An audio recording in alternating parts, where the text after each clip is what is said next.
5.2 का 18 क्वेश्चन है। The sum of the fourth and eighth term of an AP is 24 and the sum of the sixth and 10th term is 44.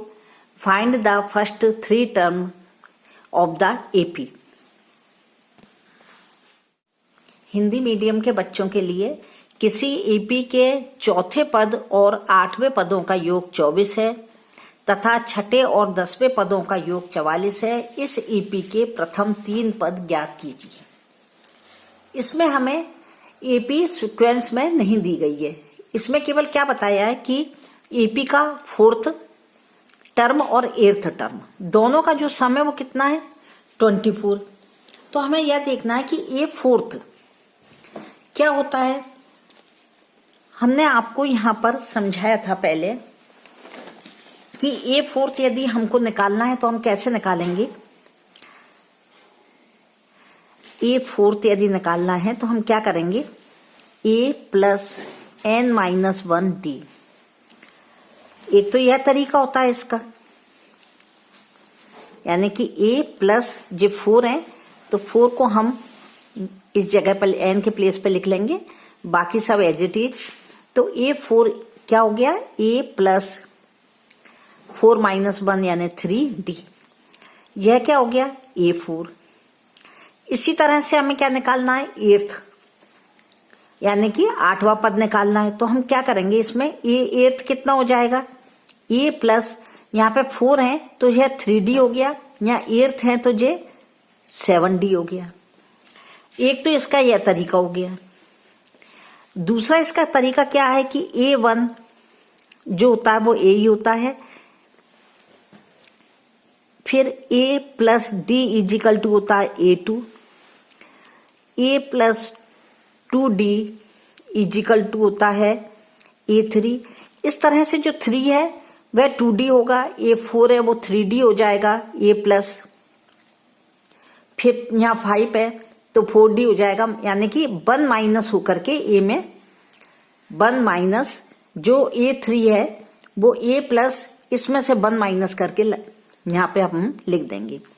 अब इसमें से जो भी आपको मेथड सही लगे उससे यह कर लेना। अब क्या बताया गया है क्वेश्चन में, क्या पूछा गया है, पहले गिवन क्या है, चौथा पद और 8वां पद यानी फोर्थ टर्म और eighth term. A4 plus A eighth equal to कितना है 24, यह गिवन है। अब A4 हमने क्या बनाया, अभी हमने आपको जब समझाया तो A4 क्या है, A प्लस 3D। तो हम इसके प्लेस पे लिख देंगे A प्लस 3D, फिर एज इट इज आ जाएगा प्लस, फिर यहाँ 8 है तो यहाँ हम लिख देंगे A plus 7D equal to 24। A और ए को यदि प्लस कर दिया जाए तो आ जाएगा 2A, और यह सब प्लस के इसलिए 3 और 7 को यदि कर दिया जाए तो 10D इजिकल टू 24। यह हमारा एक इक्वेशन बन गया है। लेकिन इक्वेशन थोड़ा बड़ा है, इसमें 2 का डिवाइड जा रहा है सब में। तो या तो हम यह लिख सकते हैं कि डिवाइडिंग 2 बोथ साइड, यानी कि दोनों ओर से, दोनों पक्षों में या दोनों ओर से क्या कर सकते हैं, हम 2 का भाग दे सकते हैं, डिवाइडिंग 2 बोथ साइड। या फिर इसको कॉमन लेके भी कर सकते हैं। कॉमन लेके कैसे करेंगे हम, जैसे 2 को कॉमन लिया इसमें से तो यहाँ A आ गया, यहाँ पे 5D आ गए और यहाँ पे 12 आ गए। इजिकल टू में 0 आ जाता है वैसे। तो हम यदि इसको यहाँ पे करते हैं तो ये 2 बाद में आके क्या हो जाएगा, इसके नीचे आके 0 हो जाएगा, 2 हो जाएगा। तो यहाँ पर ये कितना आ जाएगा, 12 है तो यहाँ पे कितने आ गए, 24 के 12 आ गए। यानी कि हमने सब में 2 का डिवाइड दे दिया। या तो आप इस तरह कर सकते हैं इसको, या फिर दोनों ओर से 2 का भाग देने पर, डिवाइडिंग बाय 2 बोथ साइड। अब इक्वेशन क्या बन गया, A plus 5D equal to 12। यह इक्वेशन बन गया। इसको हम यहां तक करके इस 2 को यदि 24 के यहाँ लिख देते हैं तो ये 12 हो जाते हैं। ये इक्वेशन हमारा बन गया फर्स्ट। यह हमने जो क्वेश्चन लिखा है यहाँ तक का हमारा कंप्लीट हो गया। इसके बाद का जो क्वेश्चन है वो क्या है, उसमें फिर लिखा हुआ है and the sum of 6th and 10th term is 44, यानी कि इसके 6वें पद और 10वें पदों का योग 44 है। यानी कि अब हम दोबारा से इसमें लिखेंगे अकॉर्डिंग टू क्वेश्चन, प्रश्नानुसार। प्रश्नानुसार क्या है, यानी कि 6ठा पद 6th टर्म, तो ए 6 प्लस 10th टर्म तो ए 10th, दोनों का जो सम है, जो दोनों से ऐड किया गया है वो कितना है 44। हमने अभी जैसे आपको ऊपर बताया कि यदि ये 6 है तो यहां पर क्या आ जाएगा a प्लस 5d, यहाँ 10th है तो यहाँ क्या आ जाएगा 10 की जगह इसमें से एक कम कर देते हैं क्योंकि n-1 है, यहां पर कितना आ जाएगा 9d इजिकल टू 44। ए और ए को यदि हमने प्लस किया तो यहां पर आ गए 2a, 5 और 9 को प्लस किया तो यहां पर आ गए 14d इजिकल टू 44। अब इसको भी हम दोनों ओर 2 का भाग देने पर भी लिख सकते हैं, डिवाइडिंग बाय 2 बोथ साइड भी लिख सकते हैं, या इसमें से 2 कॉमन भी ले सकते हैं। यदि हमने किया इसको तो आप यहां इस तरह भी कर सकते हैं कि डिवाइडिंग बाय 2, तो ये कितना आ जाएगा 2 का डिवाइड किया इसमें तो a आ जाएगा, इसमें 2 का डिवाइड किया तो 7d आ गया, और इसमें 2 का डिवाइड किया तो 22 आ गया। यह क्या हो गया सेकंड इक्वेशन। अब आगे हम लिखेंगे इसमें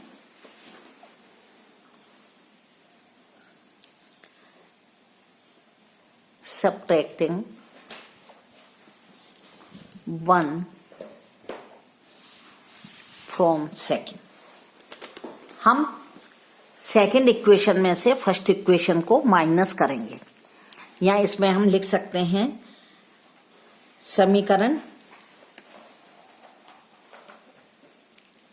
2 में से 1 को घटाने पर। समीकरण 2 में से जब हम 1 को घटाएंगे तो समीकरण 2 क्या है a plus 7d equal to 22, a plus 5d equal to 12। जब हम माइनस करते हैं किसी को भी सब्ट्रैक्ट करते हैं तो नीचे के साइन चेंज हो जाते हैं, जे प्लस ये माइनस कैंसिल हो गया, 7 प्लस के हैं 5 माइनस के हैं तो यहाँ बच गए 2d, 22 प्लस के हैं 12 माइनस के हैं यहाँ बच गए 10, यानी कि d इजिकल टू कितना आ गया 10/2 यानी 5। d की वैल्यू कितनी आ गई 5। हमारे पास में d की वैल्यू अब आ चुकी है। अब हमें क्या करना है कि जो d की वैल्यू है उसे इक्वेशन फर्स्ट में रखना है। यहां हम लिख भी देते हैं पुटिंग द वैल्यू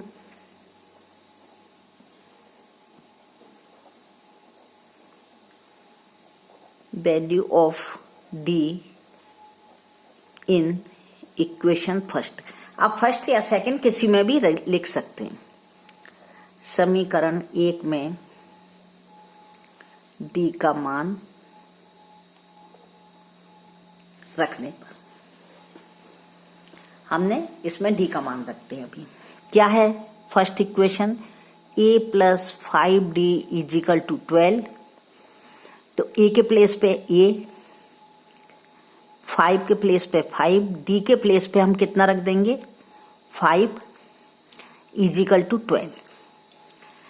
इसे हम इसी लाइन में आगे बढ़ाना है, a as it is equal to 12 as it is, और यह 5 5 या 25 होते हैं तो 25 यहाँ आ गए। इसका मतलब a की वैल्यू कितनी हो गई 25 में से यदि हमने 12 को माइनस किया तो 13 आए, लेकिन 25 क्या है माइनस के हैं, बड़ी संख्या का साइन आएगा, इसलिए यहाँ a की वैल्यू कितनी आ गई -13।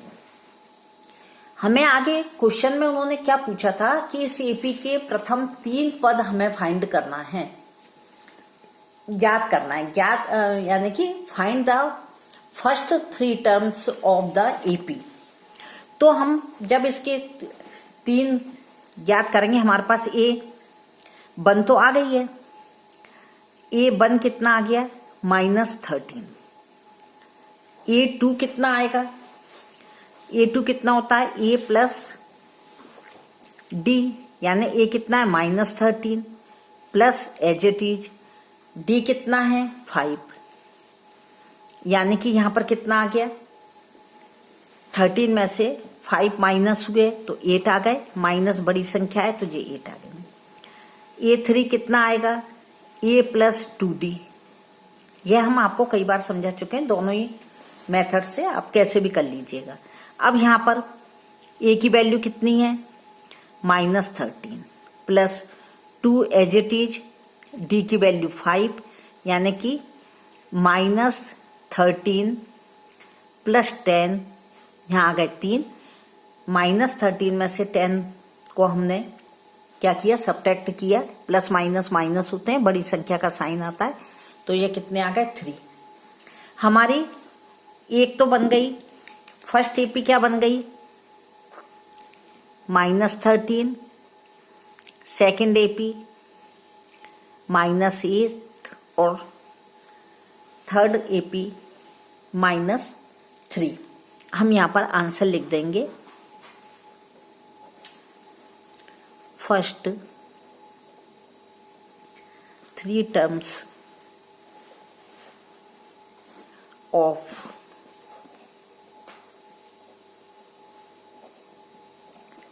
given AP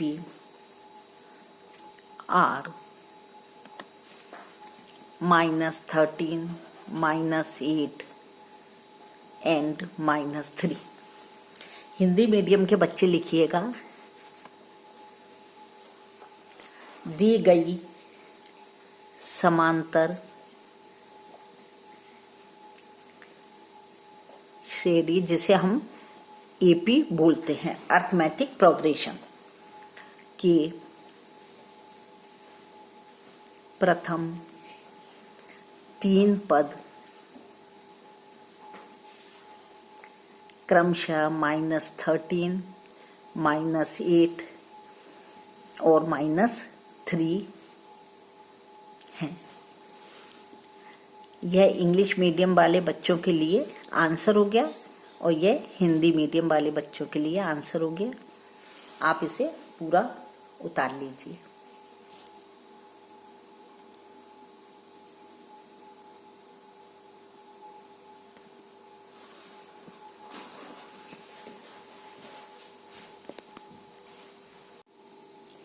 आप इस क्वेश्चन को पूरा नोट कर लीजिए।